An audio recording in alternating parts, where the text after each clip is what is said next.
다 함께 자리에서 일어나서 사도신경으로 우리의 한믿음을 고백하며 2월 첫째 주 주일 오부 예배를 삼위일체 하나님께 올려드리겠습니다.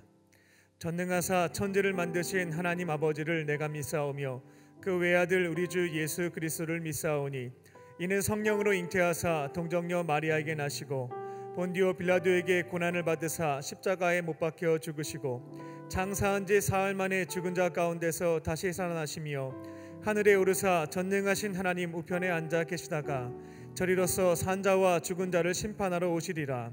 성령을 믿사오며 거룩한 공예와 성도가 서로 교통하는 것과 죄를 사하여 주시는 것과 몸이 다시 사는 것과 영원히 사는 것을 믿사옵나이다. 아멘.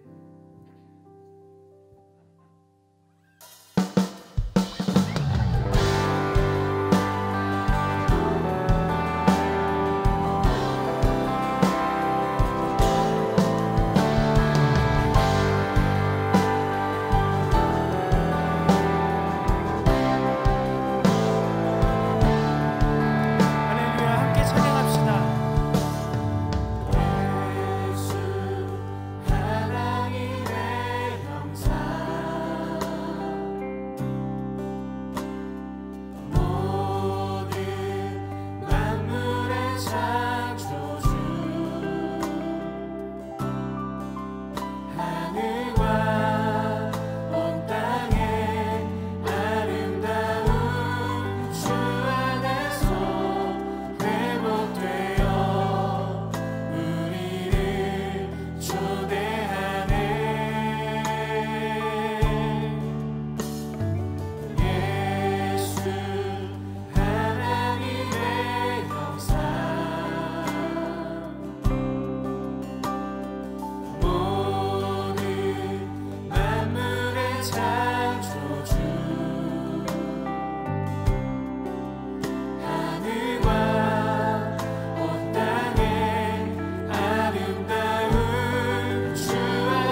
경외합니다.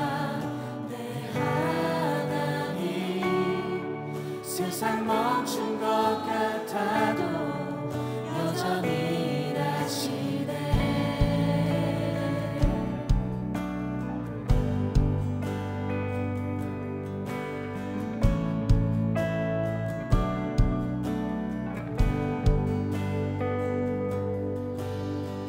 셀 수 없습니다. 모래알과 별들, 측량할 수 없는 지혜와 주의 섭리들, 모든 것이 주로 나며 주께로 돌아가네. 나의 숨도 주의 것이니 주다 받으옵소서.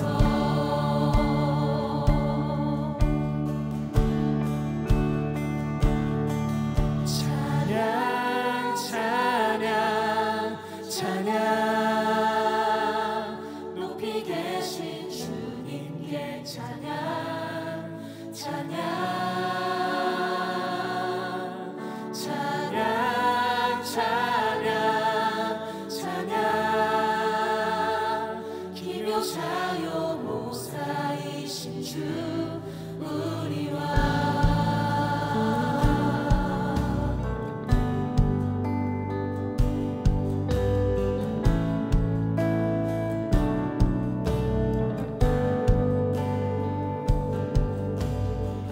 셀 수 없습니다. 모래알과 별들, 측량할 수 없는 지혜와 주의 섭리들, 모든 것이 주로 나며 주께로 돌아가네. 나의 숨도 주의 것이니 주다 받으옵소서. 우리 함께 찬양합니다. 찬양 찬양 찬양, 높이 계신 주님께 찬양 찬양 찬양 찬양 찬양, 기묘자요 모사이신 주 우리와.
하루하루 새롭게 하시는 주 하나님, 복된 주의 주님을 예배하는 자리로 우리를 인도하여 주셔서 거룩한 주님의 백성으로 삼아주신 크신 은혜에 감사와 찬양을 돌려드립니다.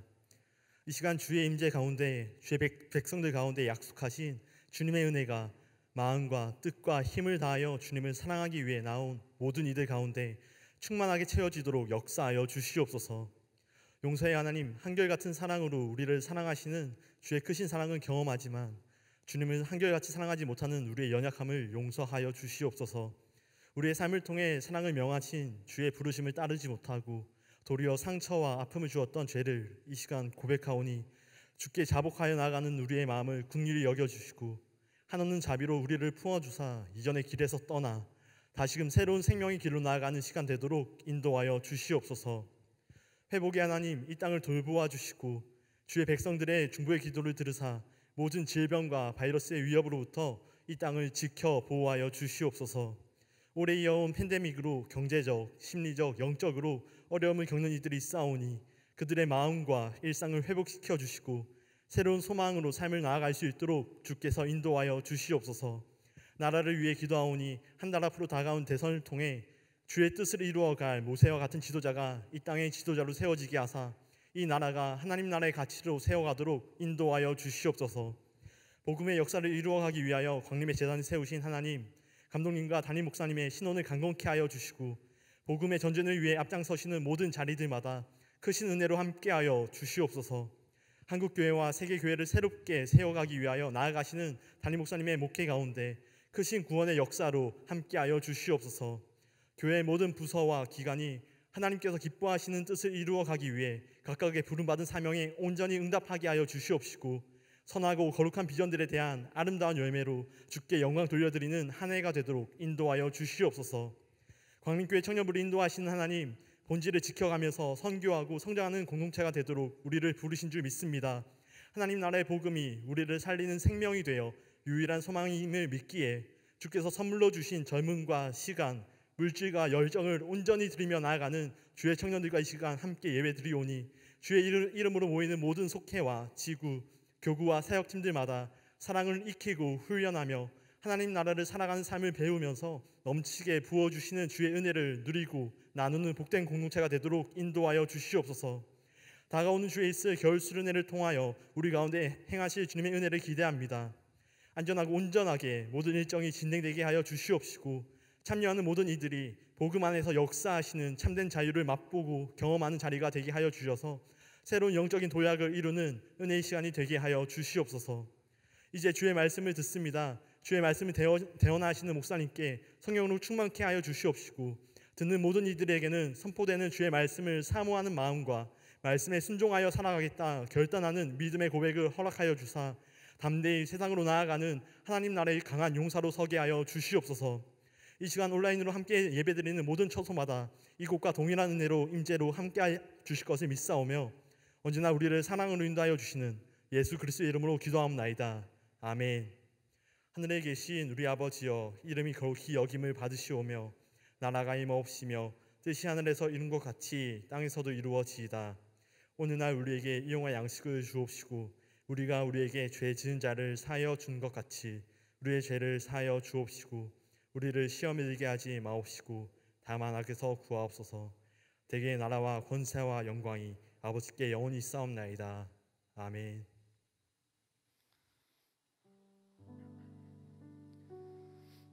오늘 하나님께서 주신 말씀은 사무엘상 18장 12절에서 16절까지 말씀입니다.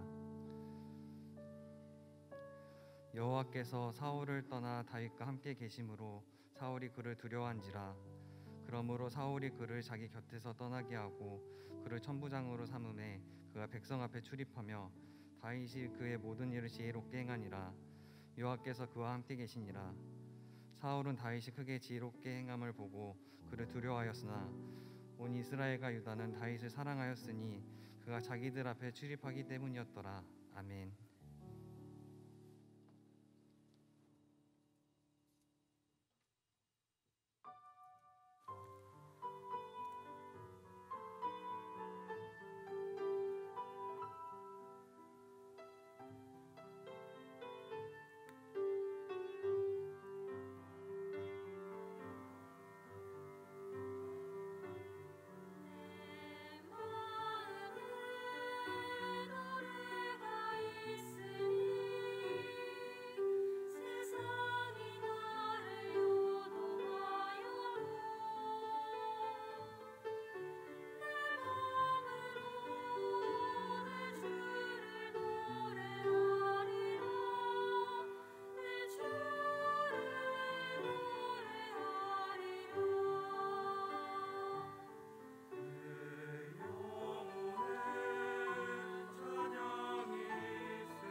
중창단의 찬양에 큰 은혜 받으신 줄로 믿습니다.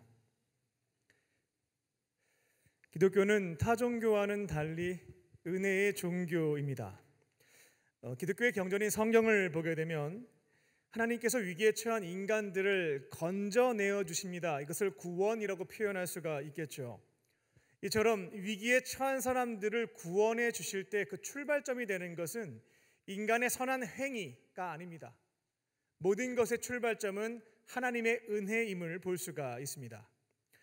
하나님은 이집트에서 노예 생활을 하고 있었던, 너무나 고통스럽게 살고 있었던 이스라엘 민족들을 구원해 주시게 되죠. 자유와 해방을 선물로 주셨습니다. 이는 이스라엘 백성들이 어려운 상황 속에서도 신실하게 하나님을 섬기고 주님 살려주세요 기도했기 때문에 그에 대한 대가와 반응으로 하나님께서 움직이셨던 것이 아닙니다. 그들에게는 선한 행위와 하나님의 도우심을 간구하는 믿음이 없었지만 하나님께서는 자비로우신 분, 은혜가 풍성하신 분이셨기에 그들을 구원해 주셨습니다. 그리고 하나님은 지은 죄로 인해서 결국 최후 심판 때 죄의 형벌과 지옥의 저주를 받게 된 죄인들, 이 인간들을 건져내어 살리시기 위해서 그들에게 가장 사랑하는 독생자 예수님을 보내주시게 됩니다.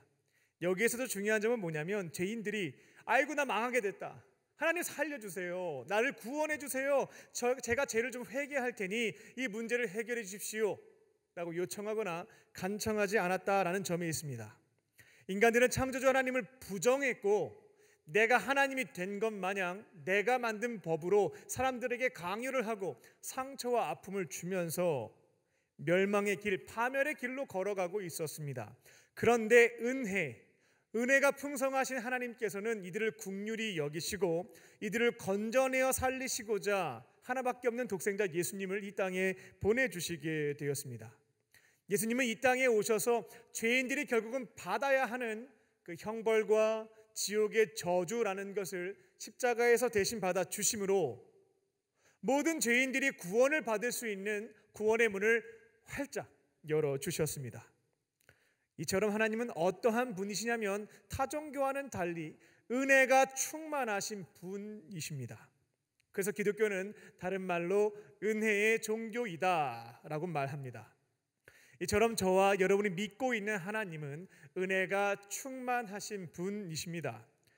그리고 은혜가 충만하신 하나님은 구원받은 그분의 자녀들을 가만히 두시지는 않고요, 다른 사람이 할 수 없는, 나만이 할 수 있는 사명들을 맡겨주십니다. 하나님이 하시는 게 너무나 많으셔서 바쁘시다 보니까 일손이 부족하여 우리에게 사명을 주시는 것은 아닙니다. 혹은 우리가 믿는 하나님이 조금은 무능력한 신이어서 이 모든 일들을 처리하실 수 없기에 믿을 만한 사람들에게 부탁하신 것도 아닙니다. 간혹 교회 다니시는 분들 중에 하나님께서 나에게 주신 가정과 교회와 일터, 속교에서 맡겨진 사명들을 이루어갈 때 나라도 하나님 도와드려야지 이런 말도 안 되는 착각들을 하시면서 고백하시는 경우가 있는데, 저와 여러분이 믿는 하나님은 말씀 하나로 무에서부터 유를 창조하실 수 있는 능력의 하나님 되십니다. 이런 표현 자체가 너무나 우습지만 말씀을 드립니다. 하나님은 우리의 도움이 없어도 모든 것을 다 행하실 수 있는 분이라는 것입니다. 그렇다면 은혜가 충만하신 하나님은 때로는 그 무거운 사명을 왜 우리에게 맡겨주시는 것일까요? 혼자 힘든 거 다 하시면 될 텐데 왜 우리에게 이와 같은 것들을 맡겨주실까요? 하나님은 사랑하는 자녀들이 성장할 수 있도록, 또 그 사명을 감당하는 자리에서 친밀한 교제를 나누기 위해서, 또 하늘나라에서 큰 상급을 받기 위하여 각자에게 사명을 맡겨주십니다. 하나님을 위해서 우리에게 역할을 주시는 것이 아니고요, 우리들을 위해서 사명이라고 하는 것은 선물로 제공해 주시는 것에 해당된다는 것입니다. 2022년 하나님께서는, 은혜가 충만하신 하나님께서는 사랑하는 저와 여러분들에게 가정에서, 교회에서, 일터에서 다양한 사명들을 맡겨주십니다. 그 중에는 내 능력과 범위 안에서 충분히 할 수 있는 가능한 미션이 있고, 이거는 도무지 안 되겠다, 내 능력과 범위 밖에 있는 사명을 주실 때도 있습니다. 2월 말까지 하나님께서 맡겨주신 모든 사명을 완수한 성경의 사람들입니다. 미라클 메이커, 기적을 만든 사람들, 이렇게 좀 정해봤는데요. 이 미라클 메이커들을 소개해 드립니다. 오늘은 벌써 5번째 시간으로 미라클 메이커 다윗을 소개해 드리겠습니다. 다윗의 3가지 삶의 원칙을 배우시고요, 각자의 삶에 적용하심으로 올 한 해 하나님께서 주신 모든 사명들을 완수해가는 저와 여러분 되시기를 주님의 이름으로 축원합니다. 첫 번째로, 성령 임재보다 중요한 것은 성령 충만입니다. 사명자에게 성령 임재는 출발점이 되겠지만 그것이 종착역은 아닙니다. 성령 임재 이후 성령 충만함이 필요합니다. 먼저 한번 질문을 드리겠습니다. 여러분은 성령 충만하십니까? 오늘 말씀의 주인공인 다윗은 인생에서 3번에 걸쳐서 기름 부음을 받았습니다. 먼저는 사무엘상 16장 13절을 보게 되면 다윗의 나이를 15세쯤으로 추정을 합니다. 사무엘 선지자로부터 기름 부음을 받게 되죠. 그리고 두 번째는 30세가 되었을 때 헤브론 땅에서 남쪽에 있는 지파들의 왕이 되었을 때 기름 부음을 받게 됩니다. 그리고 38세가 되었을 때 통일 이스라엘 왕국의 왕이 되었고요, 3번째로 기름 부음을 받게 됩니다. 여기서 기름을 부었다라고 하는 것은 무엇을 상징하냐면 하나님의 영이신 성령의 임재를 상징합니다. 다윗은 주님의 귀한 사명을 맡아서 감당해 갈 때 그 출발점이 무엇이었는가? 기름 부음, 성령의 임재였다라는 것입니다. 어차피 내 능력으로 할 수 있는 게 한계가 있거든요. 능력을 가지고 계신 하나님께서 그분의 영이 나와 함께 하실 때 그 모든 것들을 이루어갈 수가 있는 겁니다. 다윗의 사역의 출발점에는 성령의 임재가 있었다는 것입니다. 다윗뿐만 아니라 예수님도 공생애를 시작하실 때를 가만히 보면 세례 요한에게 가서 요단강가에서 세례를 받게 되시죠. 그때 비둘기 같은 형상으로 성령이 임재하시게 됩니다. 공생애 사역의 출발점에 성령 임재, 기름 부음이 있다라는 것을 볼 수가 있죠. 그리고 예수님의 제자들 역시 예루살렘과 유다와 사마리아와 땅끝까지 이르러 복음을 전파하는 사명자가 되었는데 그 출발점은 뭐였냐면 오순절 마가의 다락방에서 불의 혀처럼 생긴 성령이 임재하였을 때, 기름 부음을 받았을 때 그들이 사명을 감당할 수가 있었습니다. 이처럼 사명자, 부르심을 받은 사람들에게 있어서 가장 중요한 것은 성령 임재입니다. 내 안에 성령이 함께 하시지 않는다면 나에게 주어진 사명이 너무나 무겁고 힘겹기에 감당할 수가 없다는 것입니다. 그런데 성령 임재가 종착점은 아닙니다. 내 안에 거룩하신 영이신 성령께서 임재하셨다면 이제부터 그 이후에 여러분이 집중할 것은 성령 충만입니다. 내주하시는, 내 안에 계신다라고 하는 하나님의 영이신 성령님과 친밀한 교제를 나누면서 동행하는 삶을 살아갈 수 있어야 되겠다는 것입니다. 다윗의 전임자였던 사울 왕은 시작을 굉장히 잘 했습니다. 그도 사무엘로부터 기름 부음을 받았습니다. 하나님의 영, 성령의 임재를 경험했죠. 근데 거기서 끝났습니다. 성령 임재 이후에 중요한 것은 성령 충만한 삶인데 성령님과의 교제가 끊어져 버렸던 것입니다. 그러다 보니 처음에는 잘 나갔지만 나중에는 맡겨진 사명도 이루지 못했고 결국 버림받는 인생이 되었던 것이 사울이었습니다. 하지만 그의 후임자였던 다윗은 기름 부으심, 성령의 임재 이후에 성령 충만한 삶을 지켜간 것을 볼 수가 있습니다. 내주하시는 저와 여러분 안에 계시는 성령님과 친밀한 교제를 나누면서 걸어갔다는 것입니다. 구약 성경의 책 중에 시편이라고 하는 책이 있습니다. 총 150편의 시가 담겨 있는데 그 중에 절반 정도에 해당되는 73편을 다윗이 기록한 것으로 보고 있습니다. 다윗의 시라고 보죠. 그 시들을 쭉 한번 읽어보세요. 다윗이 일상생활에서 얼마나 하나님과 친밀한 교제를 나누며 살아갈 수 있었는지, 살아갔는지를 확인해 보실 수가 있겠습니다. 이처럼 성령 임재, 기름 부음 이후에 내 안에 계신 성령님과 친밀한 교제를 나누면서 사니까